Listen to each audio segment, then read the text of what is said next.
북한의 폭탄 발표에 전 세계가 발칵 뒤집혔습니다.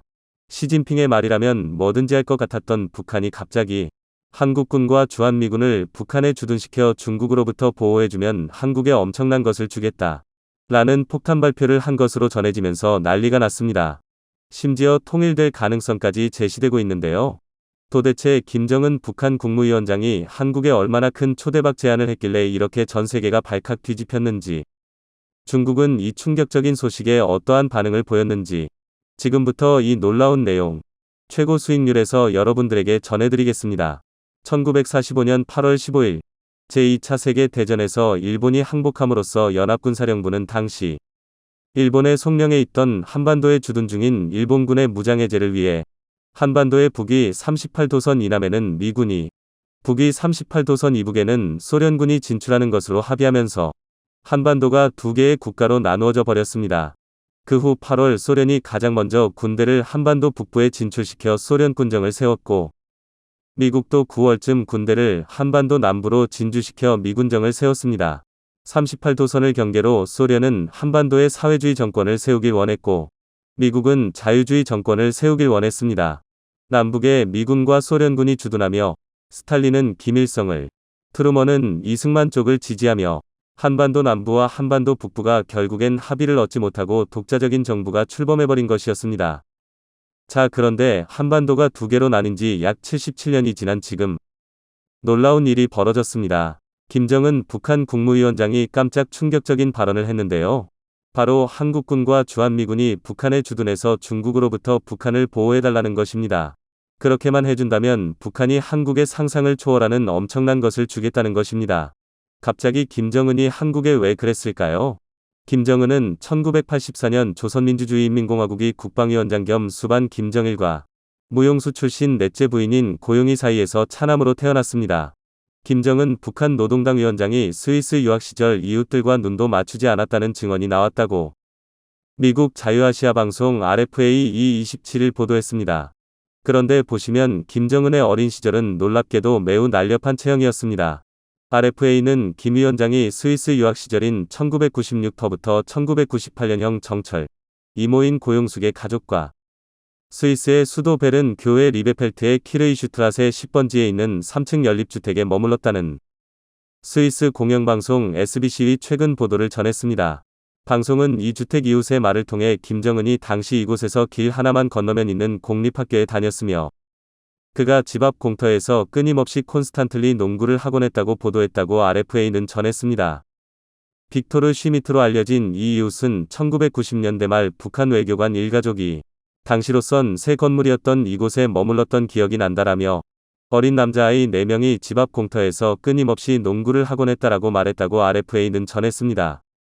하지만 이렇게 오랜 유학 생활을 통해 김정은의 시야는 넓어졌고 북한에 돌아와서는 이렇게 상상도 하기 어려웠던 미국의 프로농구 전설 데니스 로드먼을 북한에 초청하기도 했습니다. 그리고는 트럼프 전 대통령을 북한, 싱가포르 등에서 수차례 만나며 북한의 완전 개방까지 논의한 것으로 알려지면서 전 세계를 발칵 뒤집어 놓았는데요. 이번에는 더 놀라운 발표를 했습니다. 지금까지와는 비교도 되지 않을 정도로 너무나 놀라운 발표였습니다. 바로 폼페이오 전 장관이 회고록을 통해 김정은 관련 엄청난 사실을 폭로한 것인데요.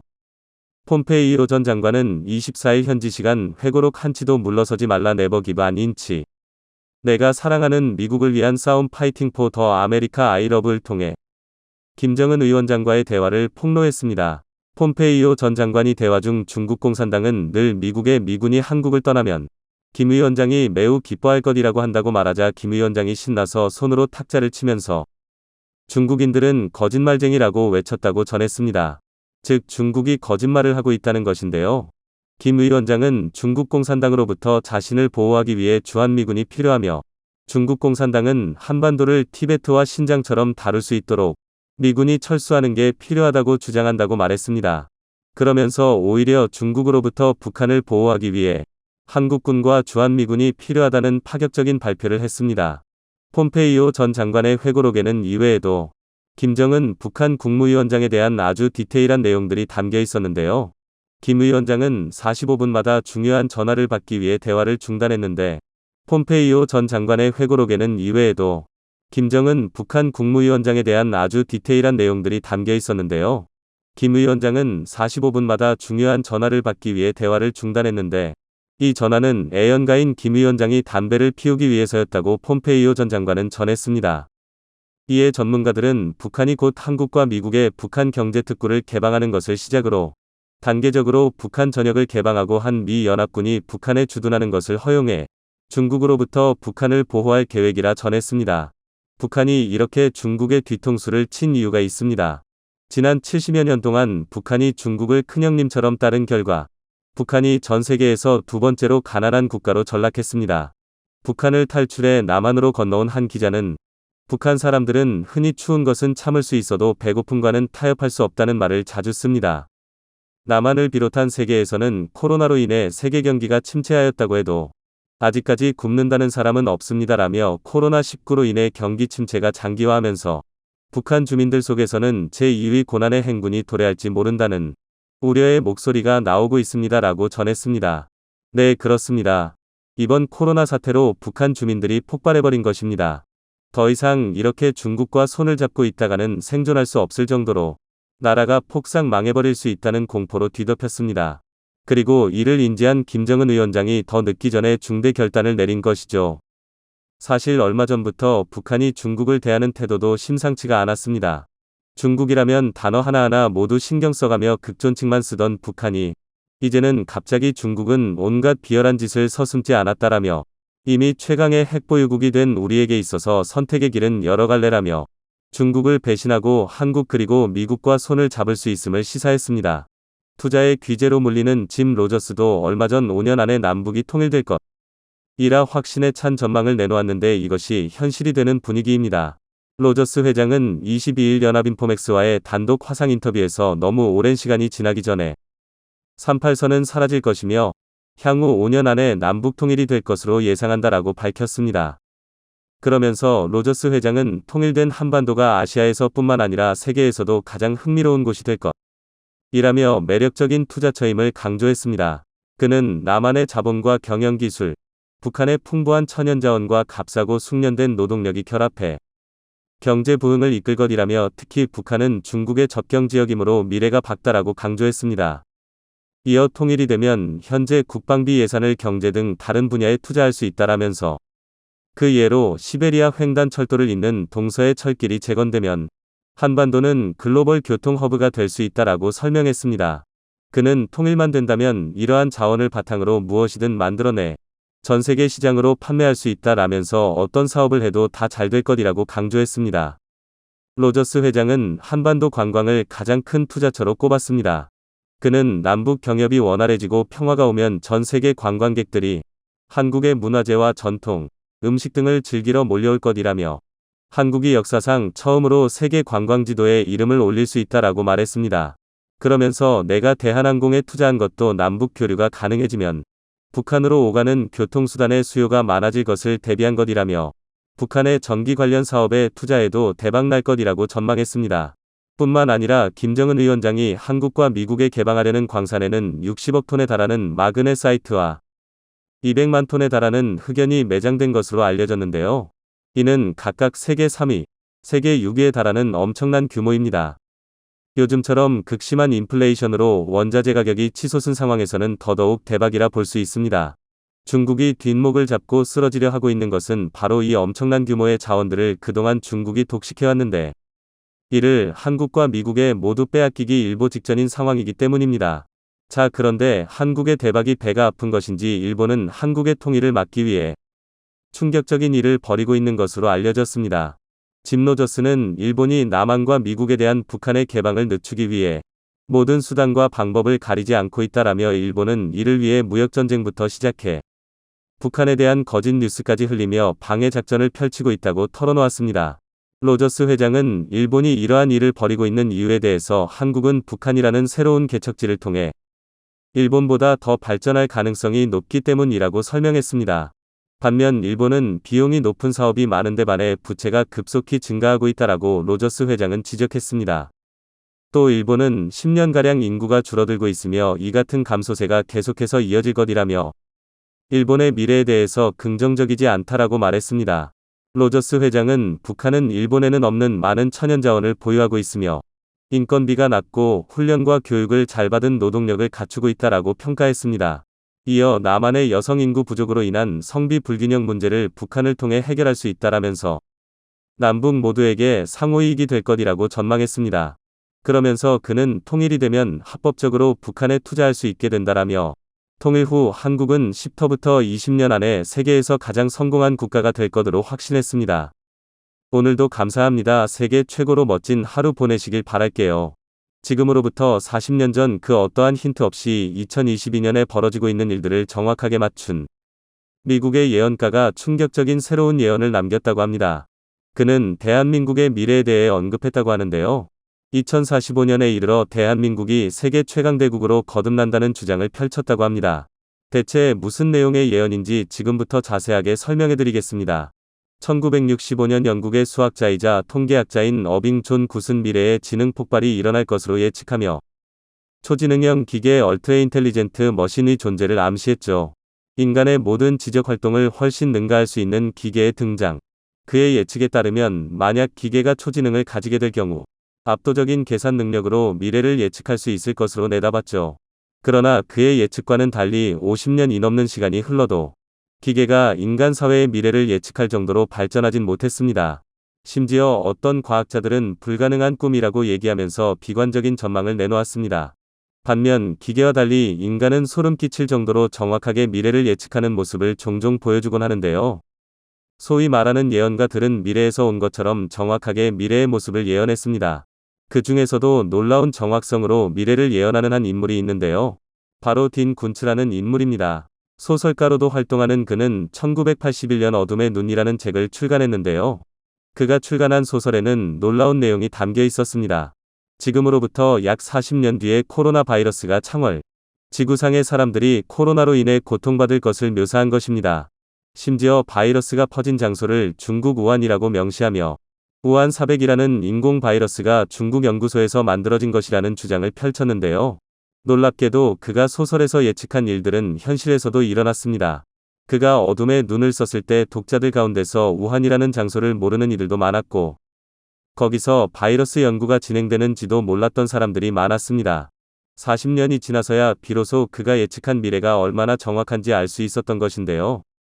바이러스의 성격에 대해서도 인간만을 공격한다는 부분과 주요 장기 기능이 정지된다는 특징까지 코로나 바이러스와 흡사했습니다. 스토리 플롯에도 이를 암시하는 구절들이 등장했죠. 그는 소설 작업 때 철저한 자료 조사와 이를 바탕으로 엄밀한 논리 전개를 통해 미래 사회를 예측하는 방식으로 글을 쓴다고 하는데요. 코로나 예측이 성공하면서 그가 향후 내놓을 소설에 대해 많은 이들의 관심이 폭발했습니다. 그러지 않아도 최근 그가 새로운 소설 출간을 앞두고 있는데요. 어둠의 눈과 마찬가지로 미래 사회에 대한 전망을 다루고 있다는 소식과 함께 책 안에는 깜짝 놀랄 만한 내용이 담겨 있었다고 합니다. 바로 대한민국이 초강대국으로 묘사되고 있다는 점과 중국 일부 지역, 정확히는 동북 삼성 지역과 연해주에 이르는 영역을 한국이 장악하고 있다는 묘사가 등장했다고 하는데요. 2045년을 배경으로 하고 있는 그의 책에는 통일 한국의 지도도 있었습니다.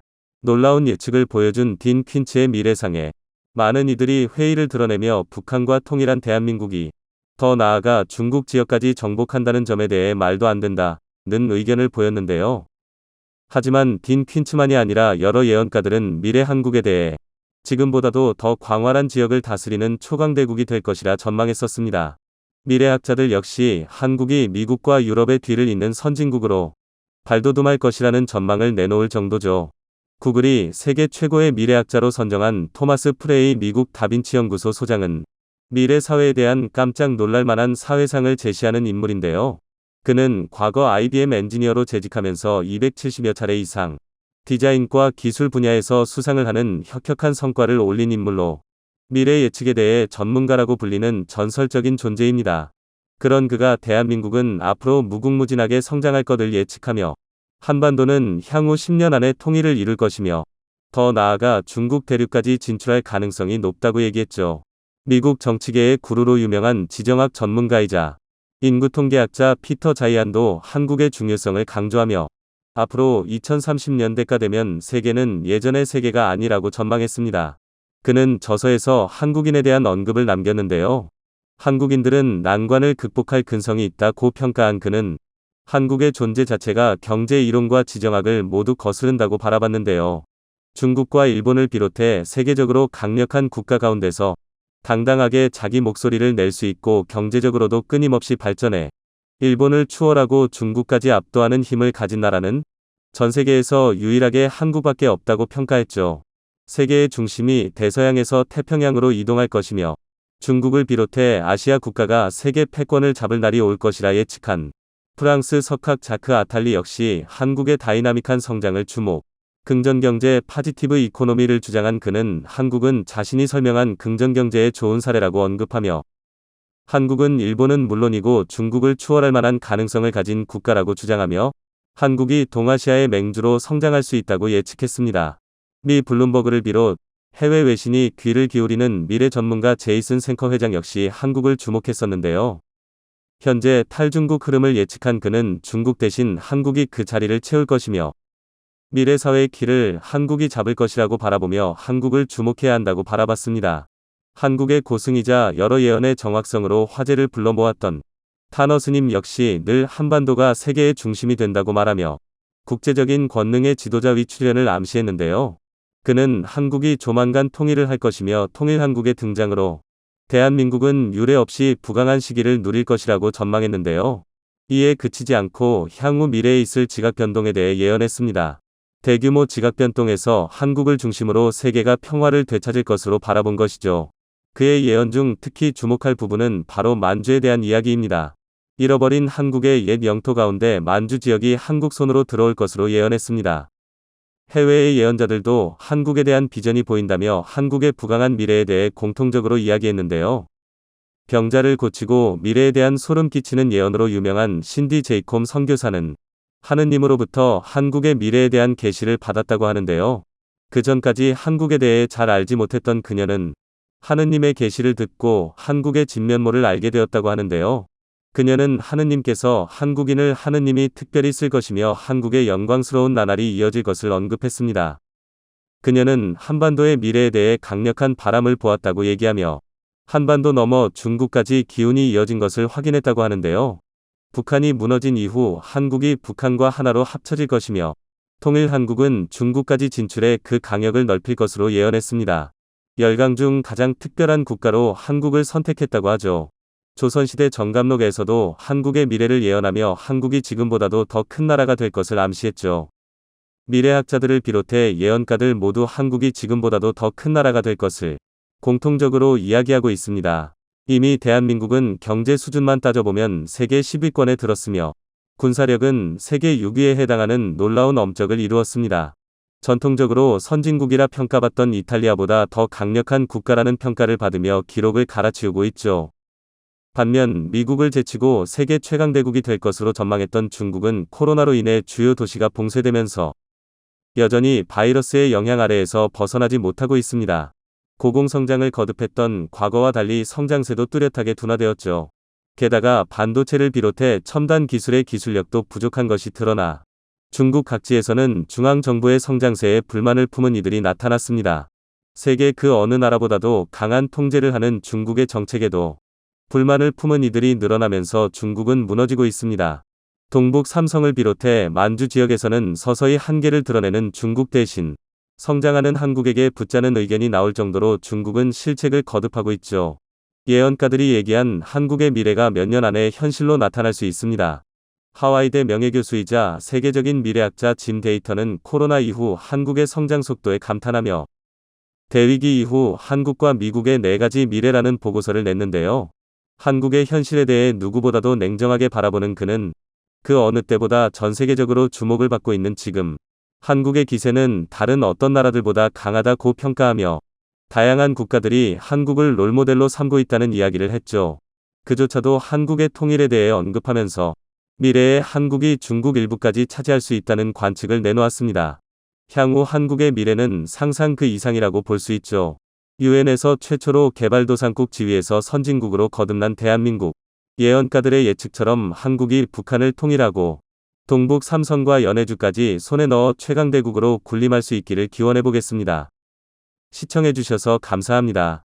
반도체 패권 경쟁이 날로 격화되고 있는 가운데 대한민국의 2위 기업이 회심의 카드를 꺼내며 대반격을 예고했습니다. 현재 전세계 파운드리 점유율 1위의 대만 TSMC는 CEO가 모두 대만계인 엔비디아와 AMD와 손잡은 덕분에 몸집을 키울 수 있었습니다. 그리고 애플 물량까지 받아 안정적인 매출을 바탕으로 글로벌 파운드리 시장의 주도권을 쥘 수 있었습니다. 기술도 기술이지만 이런 전략 덕분에 지금의 자리에 오를 수 있었다는 게 반도체 업계의 평가입니다.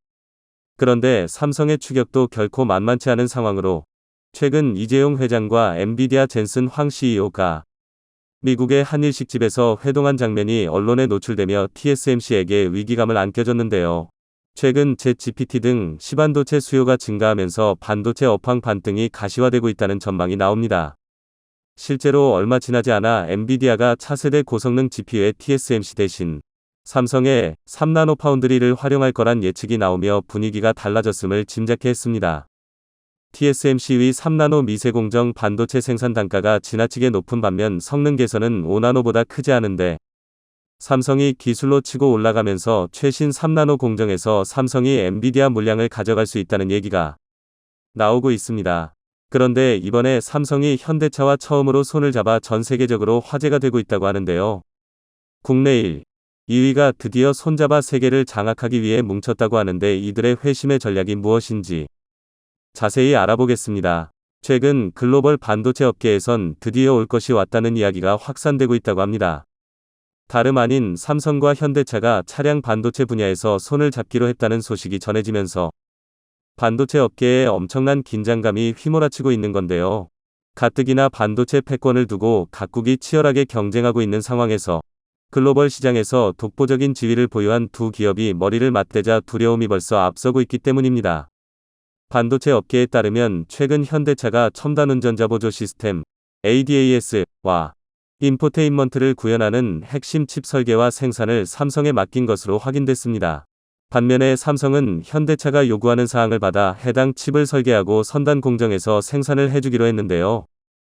해당 소식이 글로벌 반도체 업계를 발칵 뒤집어 놓은 이유는 현대차와 삼성이 반도체 위탁 설계와 파운드리 계약을 맺은 게 사상 처음이기 때문입니다. 글로벌 시장에서 이름을 날리고 있는 두 기업의 험업이 비교적 쉬울 수도 있었을 텐데 어려웠던 건 선대 층수 시절 삼성자동차로 불거졌던 견제가 있었기 때문입니다. 실제로 이런 이유로 국내 양대 그룹이 협업하리라곤 그 어느 누구도 쉽게 생각하지 못했을 겁니다. 하지만 이번에 국내 재계 맞수인 삼성과 현대차가 차량용 반도체를 매개로 손을 잡으면서 이들 관계가 전기차, 자율주행자 시대를 맞아 협력을 확대할지 관심이 집중되고 있습니다. 그동안 현대차는 미국 퀄컴, 엔비디아, 인텔 등으로부터 반도체를 공급받았었는데요.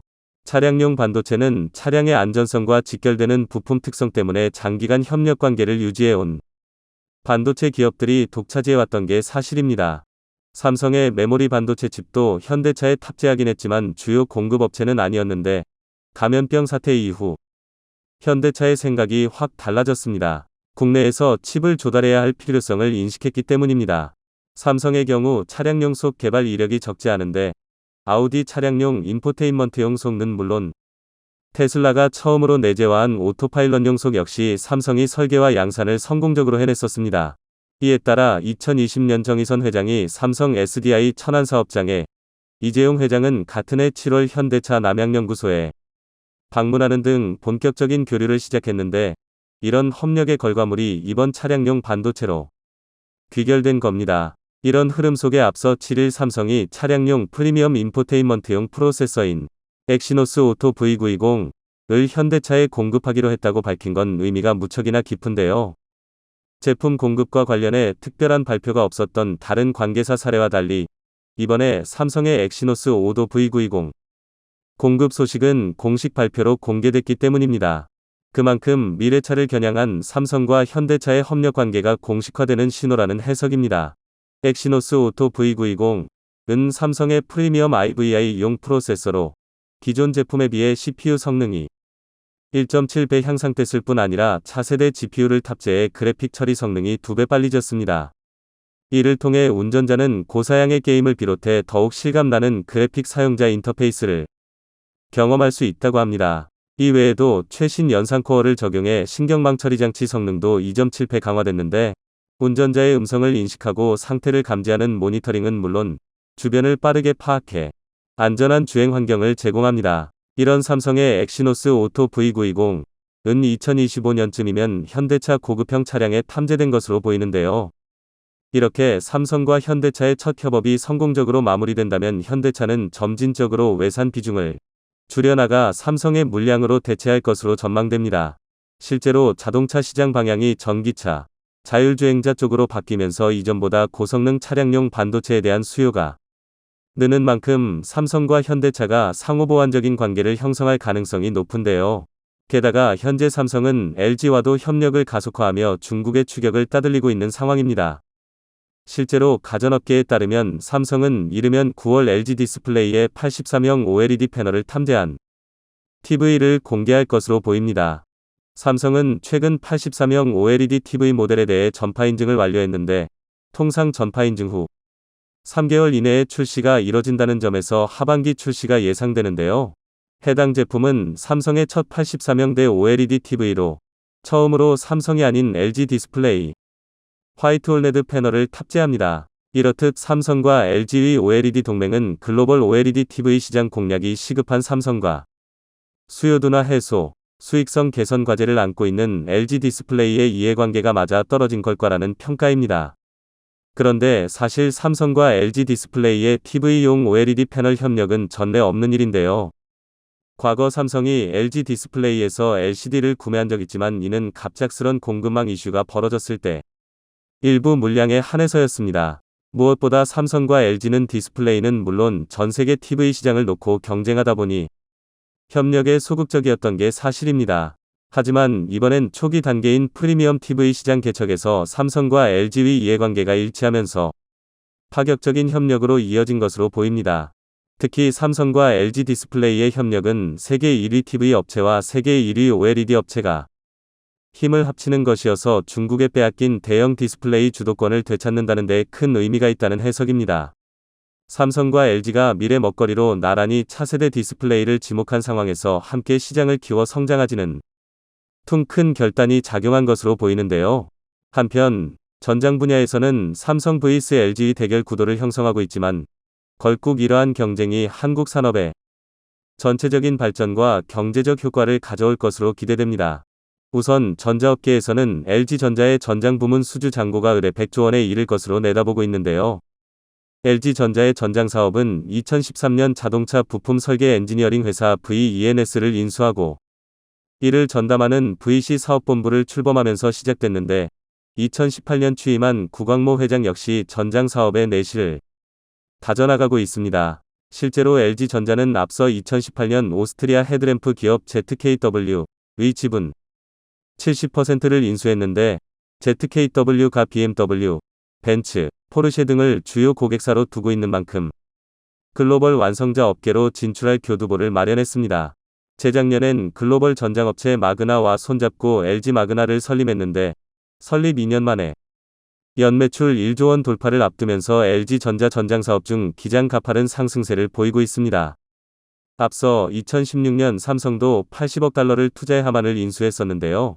특히 하만의 전장 사업은 삼성의 반도체와 모바일 사업과도 시너지가 날 수 있는데, 하만이 공급하는 인포테인먼트 시스템에 삼성 반도체를 탐지할 수 있고, 모바일과 자동차와 연결하는 텔레매틱스 생태계를 구축할 수도 있습니다. 증권가에서는 올해 하만의 영업이익이 1조 원을 돌파할 것이라는 관측이 많은데요. 많은 분들은 삼성과 LG전자 중 누가 더 많은 수확을 거둘 것인지에 대해 초점을 두고 있지만, 사실 이보다 더 중요한 게 있습니다. 누가 승기를 잡든 건강한 견제를 통해서만 기업 경쟁력이 향상되고 이는 곧 대한민국 산업 경쟁력이 높아질 수 있는 길이기 때문인데요. 대한민국 기업들이 뭉친다면 글로벌 시장에서 중국을 밀어내고 세계 시장을 장악하는 건 결코 어려운 일이 아닌 듯 보입니다.